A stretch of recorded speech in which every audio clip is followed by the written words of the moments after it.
to Have I Got News for You? I'm Jo Brand. In the news this week, while watching the Tory conference on TV, one viewer is surprised to get a mention in Theresa May's speech.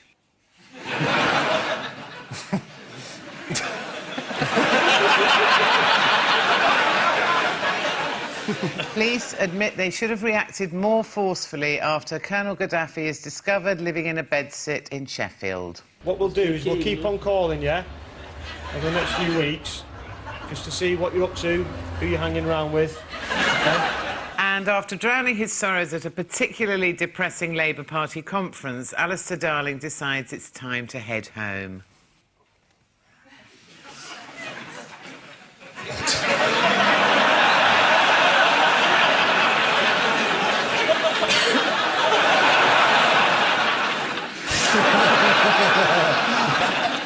On Ian's team tonight is a writer with a well-known love for the English language who says, if there's one thing that makes me wince, it's misplaced apostrophes. I typed that out myself.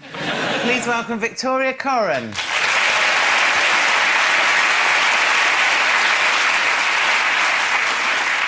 And with Paul tonight is a comedy writer of Father Ted and the IT Crowd, who in the past has declared, most people think a show is made up by the cast as they go along.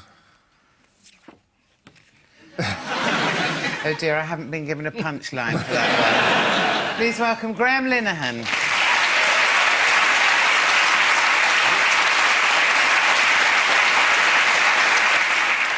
And so to round one, shall we play a game of fox or cat?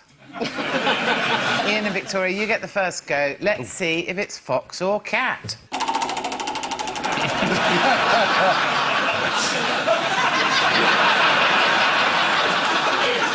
That is genuinely the best game I've ever played. I don't understand it. You will. It's landed on Fox, yes. So here's your foxy footage. All right. There he is, Foxy Noxy. We're looking for the mystery man. Where's Adam Werrity? Is this a new game? Where's Werrity? It'd be fantastic. You get a huge picture and you have to guess. Oh, he's the tall one who hasn't got a proper pass. Well, this, of course, relates to the close friendship between Liam Fox and Adam Werrity. And they are close, there's no denying that. Let's have a look at Liam Fox, shall we? Oh, look, there's Adam Werrity. Here's Liam Fox again. Oh, there's Adam again. And here's Liam Fox again. Oh, who's that with him? That's actually his wife. Yeah. And, oh, there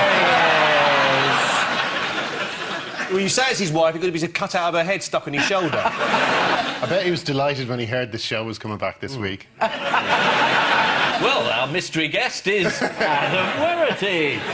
Only seems to have brought somebody with him. Oh, no, he just met accidentally outside. People in the press have been making a lot of the fact that he's 17 years younger than him, he shared a house with him, he got him a job. And Fox, I don't know, by the time this goes out, he may not be in a job anymore, because the Prime Minister said he had his full support. Actually, though, it's so British, though, that everyone's upset about it. You know, Liam Fox is the Defence Secretary. Well, is this British to be upset about possible corruption? I tell you what, because most of the time what Liam Fox is doing is making sure that weapons and guns go all around the world. Usually, you know, we specialise, I think, in supplying them to people that we decide 5 minutes later are evil, we have to go and fight them. So then he's in charge of making sure that British soldiers go off, under-equipped, underfunded, to be killed by these weapons. That's not his actual job remit.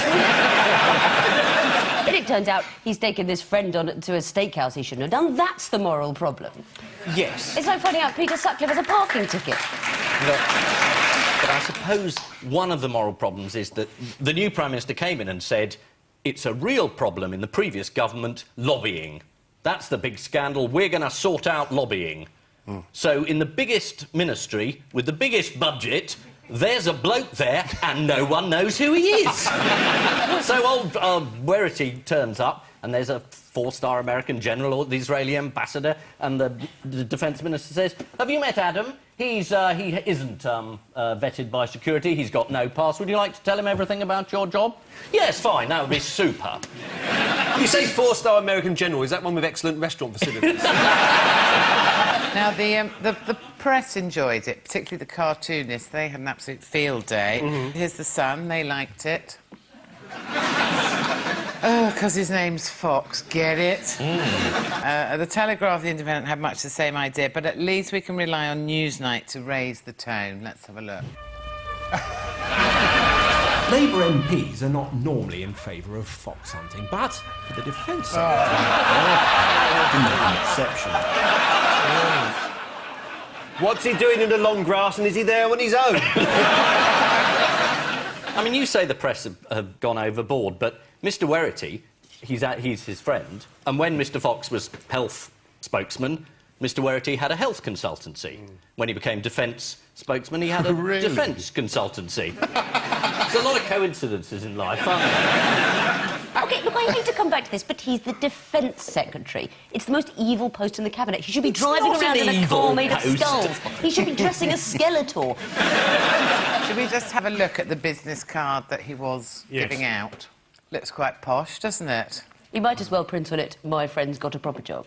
Well, he hasn't thought this through because he's crossed out the phone numbers. And the word advisor, stupidly, a lot of people have interpreted as meaning he was an advisor, as opposed to an old friend who used to live in his flat. It's an easy mistake to make. Well, the Mail on Sunday strangely tried to get some speculation going about their relationship. They got right to the heart of the matter, saying 17 years apart, but they dress like twins. Here's their evidence. To be fair, they are at a wedding. Let's try this one.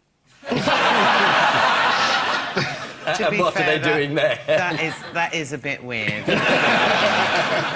Now, David Cameron was actually asked about his best man during the week. Shall we take a look at what he said? Yes.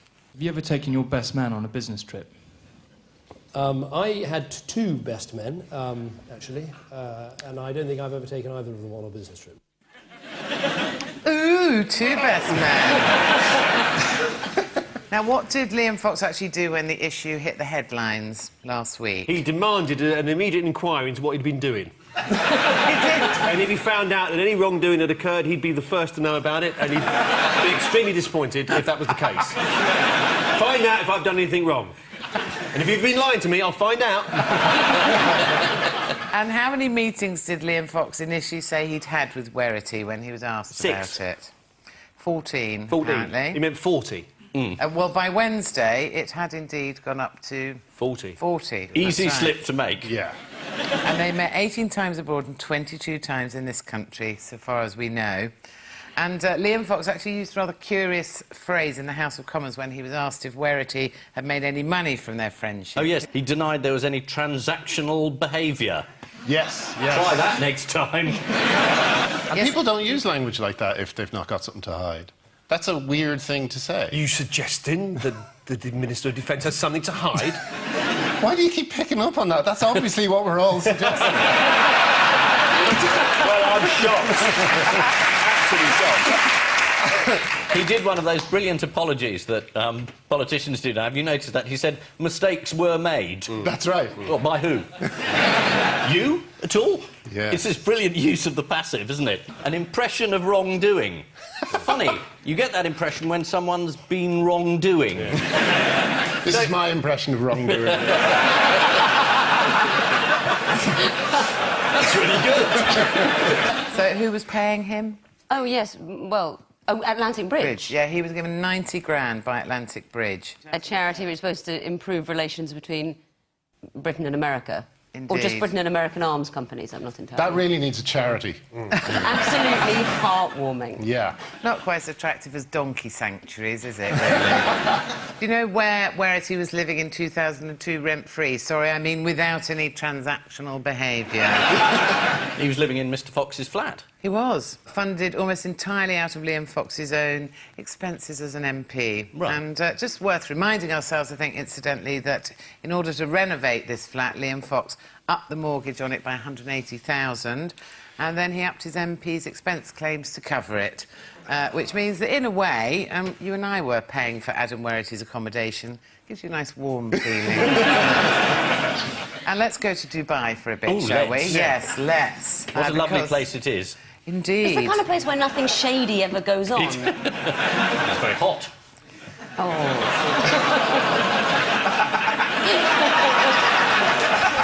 Come on, be fair, that might be the best joke of the night. You don't know. That might be a highlight at the end of this. Just let's go through, what did Liam Fox say about how the meeting had actually come about? He said it came about by accident. He said, Werity just happened to be in Dubai, Fox just happened to be arriving in Dubai the next day. As luck would have it, Werity just happened to be in a restaurant in Dubai and the American businessman just happened to be on the next table. Bloody hell, that was lucky, wasn't it? And here's the American businessman concerned, Harvey Bolter. He's got a nice pair of big yellow trousers on there. That's the kind of guy you just know he's a really nice guy. Well, ladies in bikinis don't just trust anybody. You know? They're not ladies in bikinis, they're special advisors. And what did Adam Werity have regular access to? Yes, take that any way you want. Is that the answer?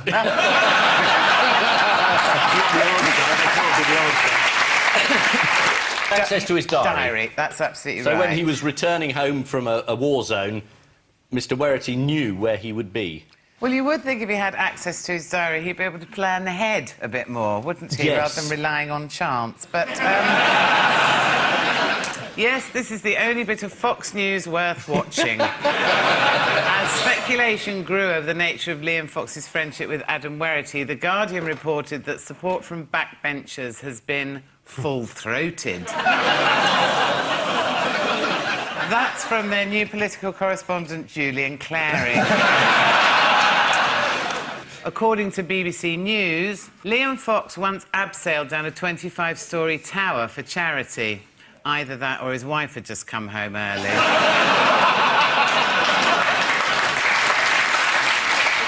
Liam Fox is no stranger to controversy. He was once forced to make a public apology after describing the Spice Girls as 3 dogs and a blackbird.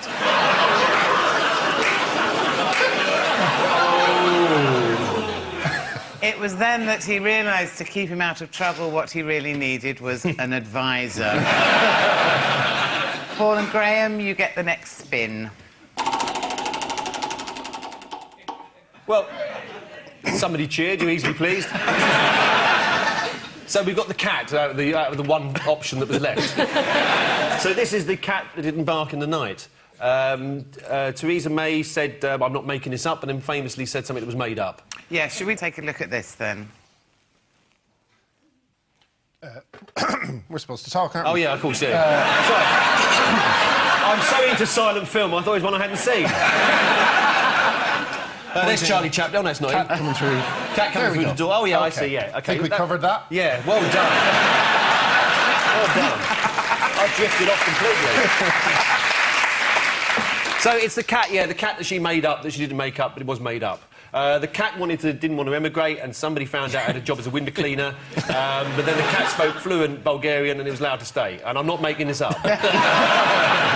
Definitely not. So what's the cat's name, do you know? William Johnson. The cat's name's Maya. It is. Oh, yes, that's right, yeah. It's a bit like Theresa May. Yeah. Which is one of those coincidences that Mr. Fox would appreciate. But there's a television, Dr. Fox's Mysterious World. The fantastic Mr. Fox. Yeah. The underwater world of Adam Werity.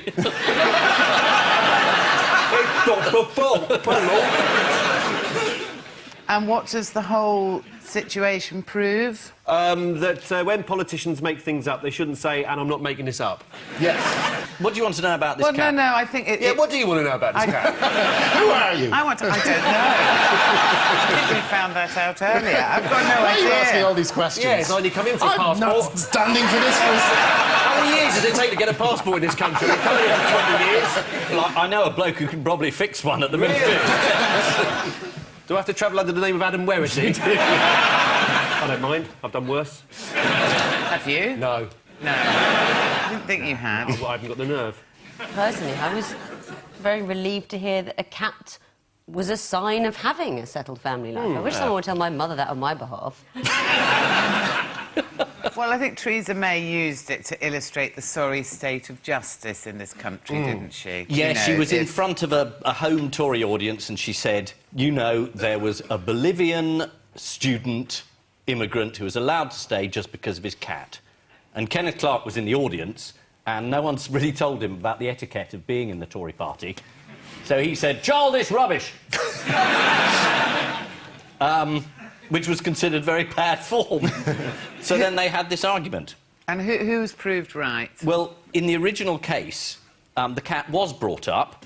It is a Bolivian student who was caught shoplifting and then cautioned. And then when he appealed to stay, one of the things they said was they've got a cat, him and his partner.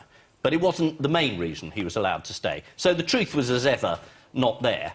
But the funniest thing was Chris Hoon, who's also meant to be in the cabinet, rang up The Guardian and said she got this speech from Nigel Farage, the bloke at UKIP. He made more or less the same speech. But unfortunately, when he pressed the button on his phone, it went public. So everyone knew he'd tried to shop his cabinet colleague. That wasn't a text, though. That was Twitter he did that. Someone tweeted it, and it said something like, I don't want my fingerprints anywhere near this. So what's the button you press wrong that he Send. did? Send. He was trying to send what's called a direct message, which no one else can see. The thing is, Twitter is such an open network that you have to be very careful when you're discussing anything, you know, like that. It's like CCing everyone in the world on an email. I hate everybody. So, shall we have a look at Theresa May? Yes, why Yes. not? I insist on it. The robber who cannot be removed because he has a girlfriend. The illegal immigrant who cannot be deported because, and I am not making this up, because he had a pet cat. And let's see what old Nige Farage said. Under the Human Rights Act, he claimed that he should not be deported because, and I really am not making this up, because he had a pet cat. The brilliant thing about Farage is that when he told the story, he managed to get the nationality of the guy wrong and called him a Peruvian and then turned him into a murderer rather than a shoplifter. So a Bolivian shoplifter becomes a Peruvian murderer. Who intervened? Come on, who intervened to smooth things over? Lionel Blair. Was it Tony Blair? No, it wasn't. Did he step in and solve it and then make £3 million on the way? Sorry, that's who I meant, not Lionel Blair. Tony Blair. Sorry, Tony Blair. No, it was Nick Clegg. He said both sides were right. Clarke was rebuked in no uncertain terms by David Cameron. What stinging put-down was in Dave's conference speech? He said, shut up, fatty. He said, I've given him a copy of Crime and Punishment, and I've told him to read it twice. Ho, ho, bloody ho. Do you know how Camillo came to the attention of the immigration authorities in the first place? He shoplifted a cat. Actually, well, yeah, not a real one. He nicked a knick-knack. A ceramic cat. He's got a collection of cat toys. That's right. Oh, no, he's one of those people that likes cat calendars and cat memorabilia. They should deport him. Do you know where they live? Catford. Actually, Elephant and Castle, poor bastards. In a £200,000 property. Bollocks, nothing's worth that much in the Elephant. Actually, if you're watching the repeat, £100,000. If you're watching on Dave, you can't give it away. Now, back to my friends, the press. They had a field day with cat puns. Yeah. Of course. Anyone want to... Unlike us. Gone to the cats. No, that's not a pun, sorry. Well, it was a safe sort of area for them because they could make cat jokes without it sort of being sort of undignified. So they went for every cat joke they could think of, I suppose. They did. They went for cat flaps, cat fights, claws fours, pause for thought. Yeah. Catastrophe, was that in there? No, but that's bloody brilliant. It's what I do. I think And she wears kitten heels.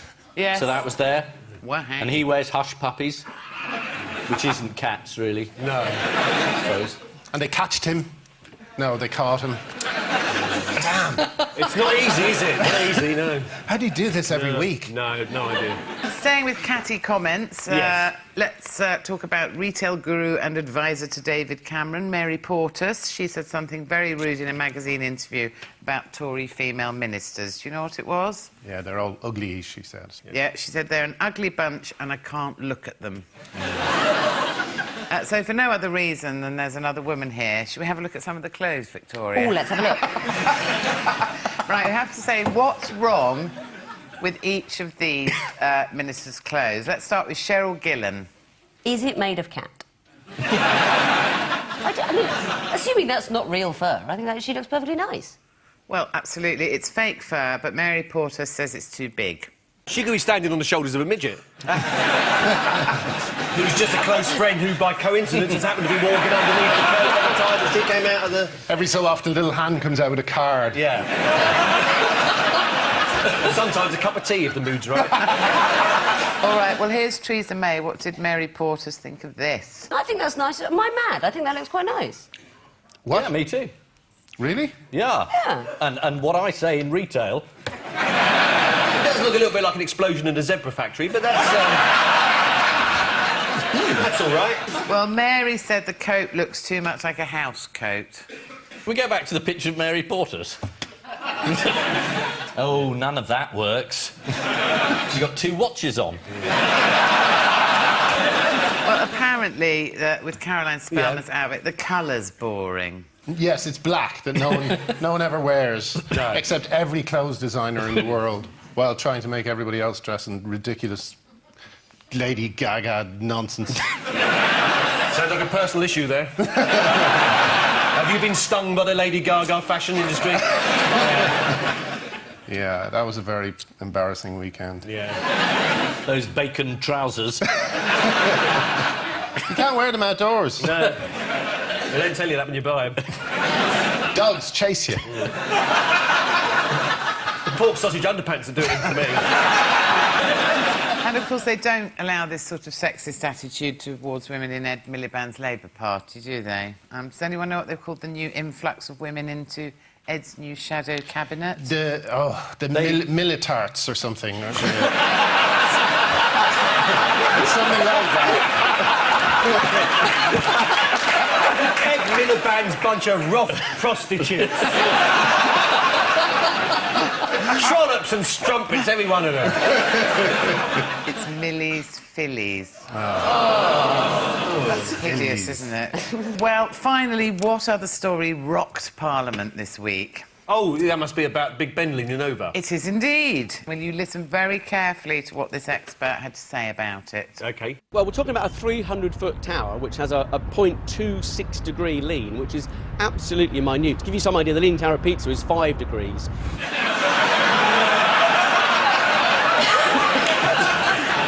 I think it's in Lewisham, the Leaning Tower. You could see it leaning in that shot, though, couldn't you? It was definitely leaning, if you want to pull that up again. So this is the story, and I'm not making this up, about 2 cabinet ministers arguing over a cat. Asked about the relationship between Ken Clarke and Theresa May, one senior Tory said they hate each other. Blimey, 2 Tory MPs I agree with. Mary Portas, self-crowned Queen of Shops, has attacked the fashion sense of the 4 female ministers in the cabinet, saying, if I were PM, I'd bloody restyle all those women. Yep, sod the budget deficit. Let's find a nice push-up bra for Baroness Varsi. Mary Portas was recently appointed a Downing Street advisor on Britain's retail industry. Yes, you heard that right. Mary Portas is an official government advisor. Yet another kick in the teeth for Adam Werrity. And so to the picture spin quiz. Fingers on buzzers, teams.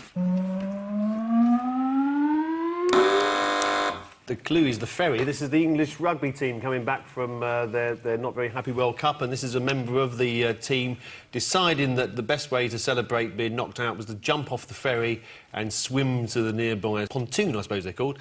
So this is another story in a rather disastrous tour abroad for the English rugby team. Do you know the name of the guy that jumped off the ferry? No, I don't know. It starts with M. Starts with M. And it sounds a bit New Zealandy. Michael. Well, Michael. My name's Michael. That's terrible. His name's actually Manu Tuilagi. Ah. Do you know what the repercussions were? He met David Williams. He was detained by New Zealand police and fined £3,000 by the Rugby Football Union. And the ferry company condemned the stupid stunt. At least I think that's what they said. England coach Martin Johnson also said he had been disciplined internally.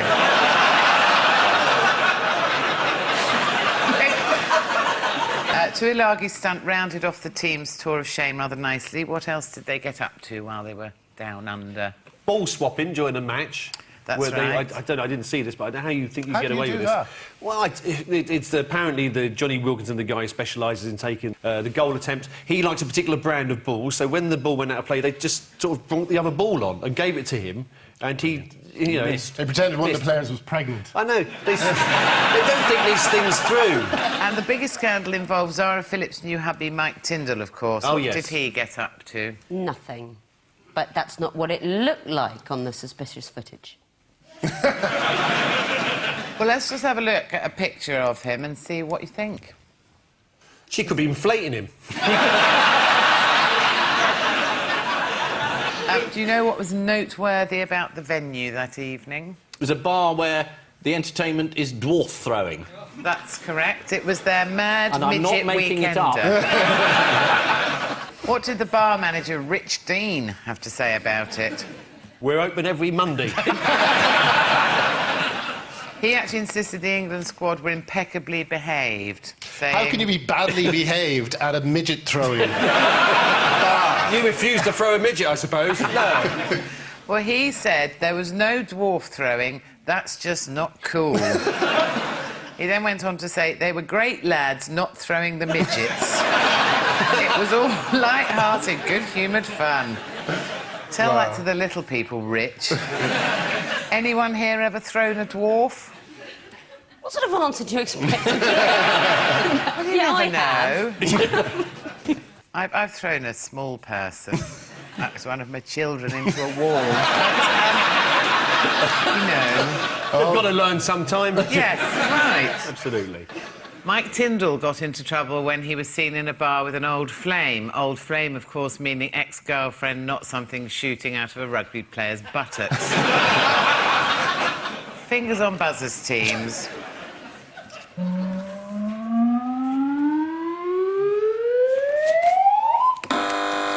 There's been some controversy over the service the BBC provides there for sort of people who are hard of hearing. The live text has been coming up with all kinds of strange things like there. Hello and welcome to Nose Night.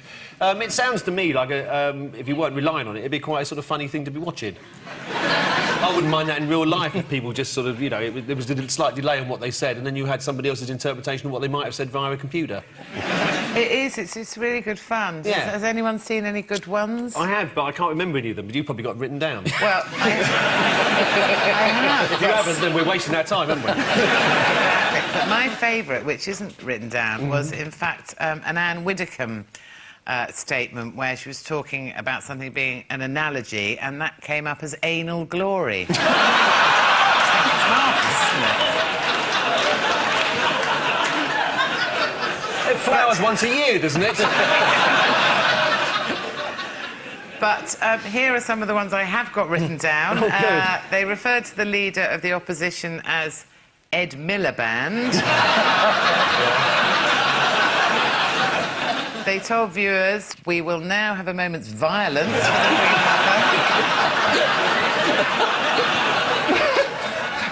Mother. And rather bafflingly, Silvio Berlusconi was referred to as Mr. Beryl Beryl.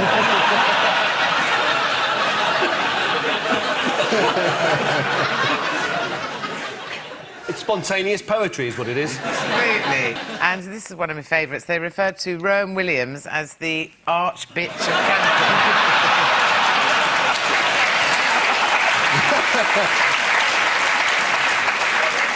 That's a direct quote from Mugabe this week. Well, exactly, and so that is indeed where the arch-bitch has been this week, sticking it to Mugabe. Yeah. Do you know how it all went, Ian? Yeah, I mean, the Archbishop, he went there and, you know, most of the world is just ignoring Mugabe, pretending it's not happening. The Archbishop wanders in, stadium full of people cheering him, and sticks it to him. Tells him he's a disgrace and that there's violence against Anglicans there, and he knocks on the door and gets a meeting with Mugabe. And I was quite impressed, really. And then Mugabe had him killed. As Dr. Williams was leaving, he was asked if he thought Mugabe seemed like a Christian man and replied, "Blessed are the peacemakers, isn't the obvious thing to say about him." Way to go, arch-bitch. Well done.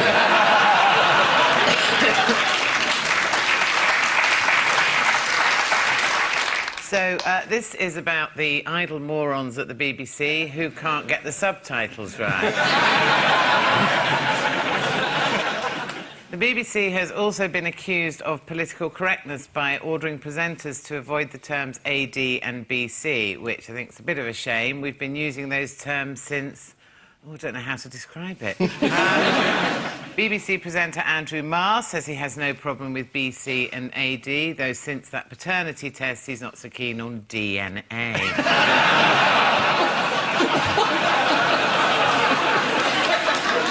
Time now for the odd one out round. One between you this week, and the four are Agatha Christie, wheelchair rioter David Knott, Kirsty Young and Sir Cliff Richard. Only Agatha Christie is dead. Is that it? That's why you buzzed. Do you think it would be that simple? It might be. It isn't. Agatha Christie was a keen windsurfer. It's not windsurfing, it's surfing. Surfing, okay? yeah. Surfing. Did the rioter use his stolen television as a surfboard? No. Think about what you do when you're surfing. You're riding the wave. I'm going to give you a clue Go on that then. would befit 7-year-olds. Do you sit down when you're surfing? You stand up. Yeah. You stand up on a surfboard. That seems like a very cruel... And the man in the wheelchair... That's dreadful. They all stand up to do their job. Kirsty stands. Yes. Sir Cliff sings. Yes. Standing up. Yes. Agatha Christie wrote Standing up, yes. On a surfboard. Stole stuff sitting down. Yeah, that is pretty much it. So, the odd one out is, in fact, David Knott, the wheelchair rioter, who, during the riots this summer, was confined to a wheelchair because of a broken leg, but still managed to get caught on camera stealing a TV from Argos. Shocking, isn't it? I mean, who the hell would want an Albertelli? Wait, sorry. Is the connection that they can all stand up apart from the man in the wheelchair?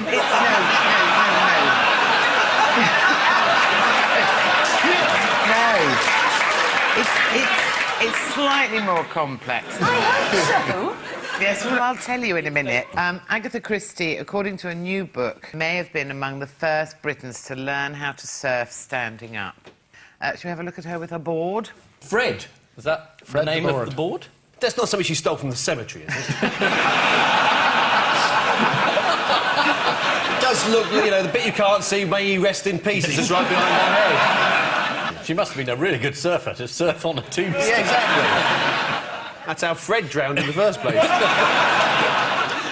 Agatha Christie used to go surfing in Devon, where she often came across traces of raw sewage on the beach, but it was nigh on impossible to work out who done it. Thank you. And Kirsty Young, in 1997, became the first British newsreader to read the news standing up.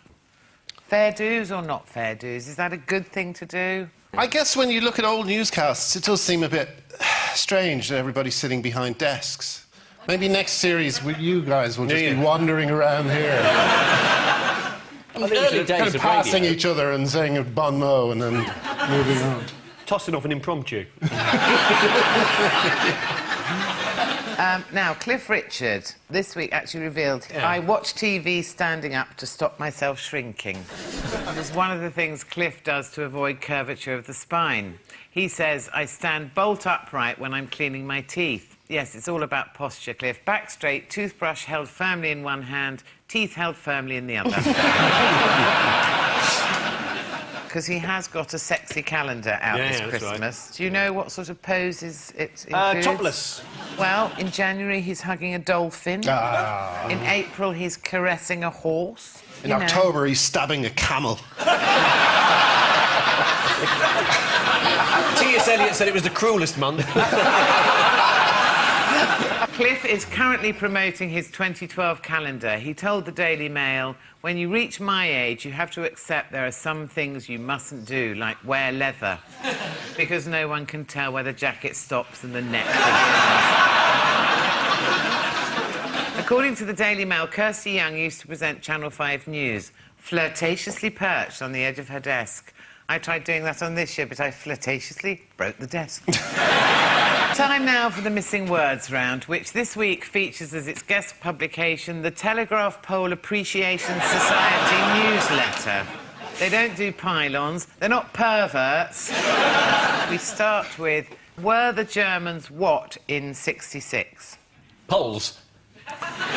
Drunk. Hungover. Lost. Bribed. Hot. Robbed. Cheating. Cranky. Unified under Bismarck. I would love unified under Bismarck. It's 1866. Right. It's were the Germans on drugs in '66. In drugs tests after the 1966 World Cup final, 3 Germans gave samples that revealed traces of a drug from a cold remedy, while Bobby Charlton's sample revealed suspiciously high levels of hair restorer. Next, is it what or is it a picture of a seagull having a poo? Might be a bit long, but is it me? It's in a picture of Michael Winner smoking a cigar.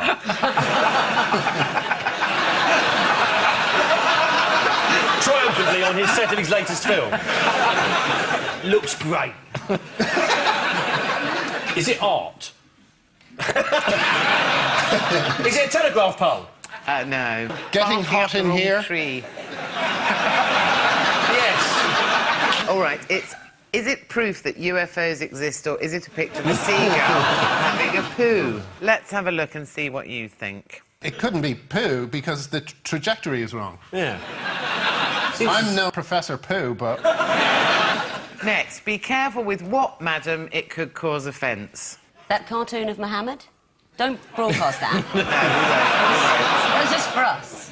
No, just for you. Just for you. Just for you.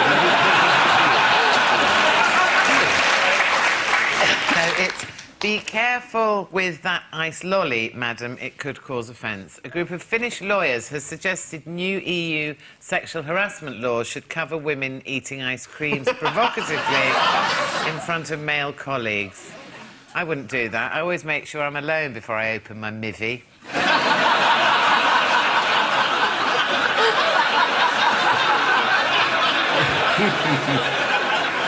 Did you get a 99 with that? And finally, free tasty Greg's treat every day this week. Today, donut, tomorrow... Telegraph pole. Heart attack. Donut. Not far off. Jam. Donuts. Jam No. tomorrow. No. Toothpaste. Jam today. Cake. Toothpaste. Donut tomorrow. Coffee. Tomorrow coffee. Salad. No. Beetroot. No. Chocolate cake. Gatto. Macaroon. No, it's true. Cake. Ordinary cake. Not tomorrow, today, donut, tomorrow, ordinary cake. Who's going to put that on a poster? It's ordinary cake day like in a shot. Take that cherry off that cake, I want it ordinary.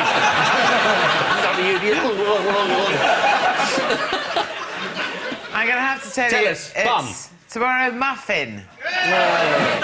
So, the final scores are Ian and Victoria have 6, Paul and Graham, though, have 7. Oh,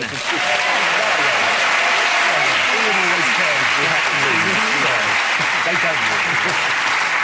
But before we go, there's just time for the caption competition. Ian and Victoria have this. This way to the sharks. High hopes for new X Factor supergroup. And Paul and Graham get that. Fancy meeting you in Sri Lanka.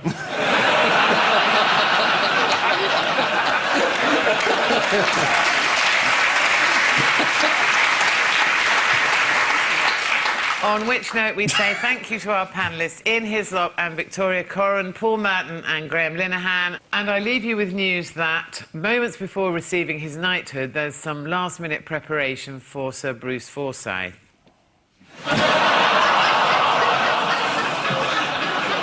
In New Zealand, as the England rugby team are again accused of sexual harassment, the victim tries to avoid the paparazzi.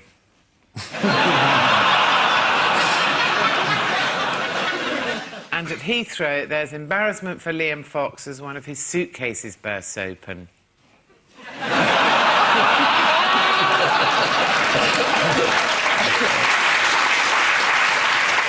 Good night.